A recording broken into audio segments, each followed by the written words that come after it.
नमस्कार मंडळी, मी दीपाली साठे दैनिक बोंबाबोममध्ये तुम्हा सगळ्यांचं खूप खूप स्वागत करते. रणपती शिवराय या चित्रपटाची पहिली झलक आज आपल्या समोर आलेली आहे आणि या चित्रपटातील अभिनेते अजय पुरकर सर आज आपल्यासोबत आहे. सर, दैनिक बोंबाबोममध्ये तुमचं खूप खूप स्वागत आहे. धन्यवाद. सर, चित्रपटाचे 5 पुष्प झाले आणि हे 6वं पुष्प आहे. तर या चित्रपटातील तुमच्या भूमिकेबद्दल तुम्ही काय सांगाल? या चित्रपटात पुन्हा एकदा मी तानाजी मालुसरे यांचीच भूमिका साकारतो आहे, कारण की लोकांना ती भूमिका खूप आवडलेली आहे आणि लोकांना त्याच भूमिकेत मला बघायची इच्छाही आहे. त्यामुळे या चित्रपटात आहे, पण काही वेगवेगळे पैलू तानाजीरावांचे या चित्रपटात मलाही एक अभिनेता म्हणून एक्सप्लोअर करता आले. ते तसे लिहिलेसुद्धा दिग्पालनी.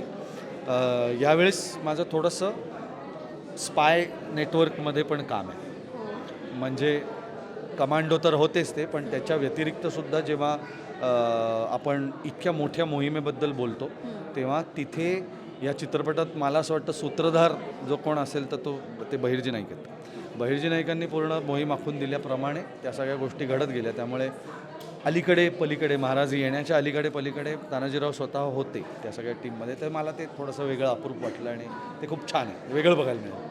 प्रत्येक चित्रपटामध्ये तुमची भूमिका आहे, पण या 6व्या चित्रपटामध्ये तुमची भूमिका किंवा तुमचा जे अनुभव होता तो कशा प्रकारे वेगळा होता इतर चित्रपटांपेक्षा? इतर चित्रपटांपेक्षा बोलण्यापेक्षा काय म्हणूयात आपण ना, की हा चित्रपटच करणं हा एक थोडासा आव्हानात्मक होतं, कारण की ह्या विषयावरती एक चित्रपट येऊन गेलेला आहे, डॉक्टर अमोल कोल्ह्यांनी केला.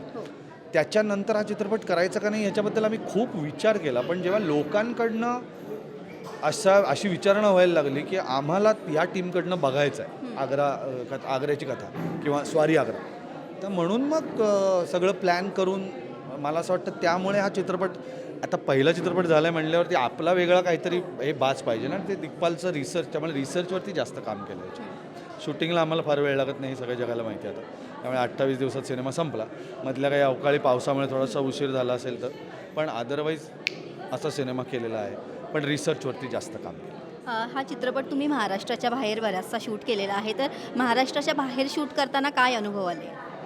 महाराष्ट्राच्या बाहेर शूट करावं खरं सांगायचं तर लागलेलं नाही आहे फारसं, पण जेवढा काही शूट करायला लागलं थोडंसं, त्यात एकतर खूप कलाकार नव्हतं, त्यामुळे ते शूट करणं तसं सोपं गेलं.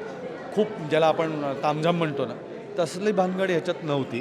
त्यामुळे बाहेर शूट करणं म्हणजे आपण ते राजस्थान वगैरे साईडला शूट केलं, त्याच्या पलीकडे नाही. Okay, thank you so much sir. दैनिक बोंबाबोमकडून रणपती शिवराय या चित्रपटाला खूप खूप शुभेच्छा.